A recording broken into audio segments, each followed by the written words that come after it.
মুমিন বান্দা যখন মৃত্যুবরণ করবে, মুমিন বান্দাকে যখন কবরের মধ্যে রাখা হবে, কবরের মধ্যে রাখার পরে যখন মানুষ 40 কদম দূরে চলে আসবে, রাহমাতুল লিল আলামিন বলেন ইয়াতিহি মালাকাত ফায়ুজলিসানিহি ফায়াকুলানা লাহু মা রাব্বুকা ফায়াকুলু রাব্বি আল্লাহ ফায়াকুলানা লাহু মা দীনুকা ফায়াকুলু দীনিয়াল ইসলাম ফায়াকুলানা লাহু মা হাযার রাজুল আল্লাযী বুইসা ফীকুম ফায়াকুলানা লাহু ফায়াকুলু হুয়া মুহাম্মাদুর রাসূলুল্লাহ ওয়া ফীহি ফায়ুনাদি مناد من السماء قد صدق عبدي فأفرشوه من الجنة وألبسوه من الجنة وافتحوا له بابا إلى الجنة আল্লাহর নবী রাহমাতুল লিল আলামিন এই হাদিসের মধ্যে বলে দিয়েছেন, মুমিন বান্দাকে যখন কবরের মধ্যে রাখা হবে, মুসলমান মুমিন বান্দাকে কবরের মধ্যে রাখার পরে দুইজন ফেরেশতারা মুমিন বান্দার নিকট আসবে, মুমিন বান্দাকে উঠে বসাবে, তাকে বলবে ইয়াতিহি মালাকানি ফায়জলিসানিহি, তাকে বলা হবে ফায়াকুলানা লাহু মা রাব্বুকা, তোমার রবকে। মুমিন বান্দা ডাক দিয়ে বলবে আমার রব একমাত্র আল্লাহ, দুনিয়ার জমিনে আমি আল্লাহর হুকুমকে মেনে দিয়েছি, মেনেছি, দুনিয়ার জমিনে আমি আল্লাহর হুকুমকে পালন করেছি, আমার রব তো একমাত্র আল্লাহ, আমার রব আর কেউ নাই, আমার রব একমাত্র আল্লাহ। আবার ফেরেশতারা তাকে জিজ্ঞাসা করবে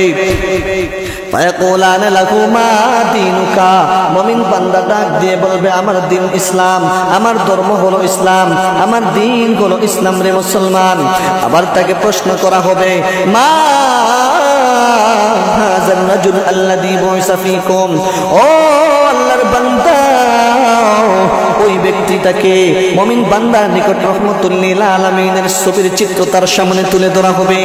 আল্লাহর নবী রাহমাতুল লিল আলামিন বলেন মুমিন বান্দার দিকে দেখানো হবে, ওই মুমিন বান্দার দিকে ইশারা করা হবে, মুমিন বান্দাকে বলা হবে ওই ব্যক্তিকে যাকে তোমাদের নিকট প্রেরণ করা হয়েছিল, রাসূল হিসেবে তোমাদের নিকট প্রেরণ করা হয়েছিল। যারা মুমিন বান্দা, যারা আল্লাহর হুকুমকে দুনিয়ার জমিনে মানবে, মুমিন বান্দা তাদের আল্লাহ ফেরেশতাদেরকে বলবে, তিনি বলেন আপনি আমার নবী রাহমাতুল লিল আলামিন, তিনি বলেন মুহাম্মাদুর রাসূলুল্লাহ, তিনি বলেন আতায়না আমদার তাজদারে মদিনা মুহাম্মাদুর রাসূলুল্লাহ সাল্লাল্লাহু আলাইহি ওয়াসাল্লাম। ও মুসলমান লক্ষ্য করে শুনো রে, তখন সময় আসমান থেকে গায়েবে আওয়াজ আসবে, আসমান থেকে আওয়াজ আসবে, আসমান থেকে আওয়াজ আসবে ফায়ুনাদি মুনাদিম মিনাস সামা কাদ সাদদাকা আবদি, আমার বান্দা সহ্য করেছে, ফাশরিফুহু মিনাল জান্নাহ, কবরের মধ্যে আমার মুমিন বান্দার কবরের মধ্যে জান্নাতের বিছানা বিছায় দাও, ওয়ালবিসুহু মিনাল জান্নাহ, আমার মুমিন বান্দার পরনের মধ্যে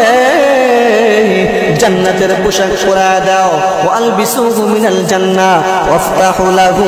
বাবান ইলাল জান্নাহ, আমার বান্দার কবর বরাবর জান্নাত বরাবর সুড়ঙ্গ রাস্তা তৈরি করে দাও, জান্নাতের দরজা করে দাও। আমার মুমিন বান্দা কবরের মধ্যে থেকে থেকে সে জান্নাতের নাজু নিয়ামত ভোগ করার ব্যবস্থা করে দাও। আমার মুমিন বান্দাকে জান্নাতের মধ্যে, কবরের মধ্যে জান্নাতের নাজু নিয়ামত ভোগ করার ব্যবস্থা করে দাও। ও মুসলমান,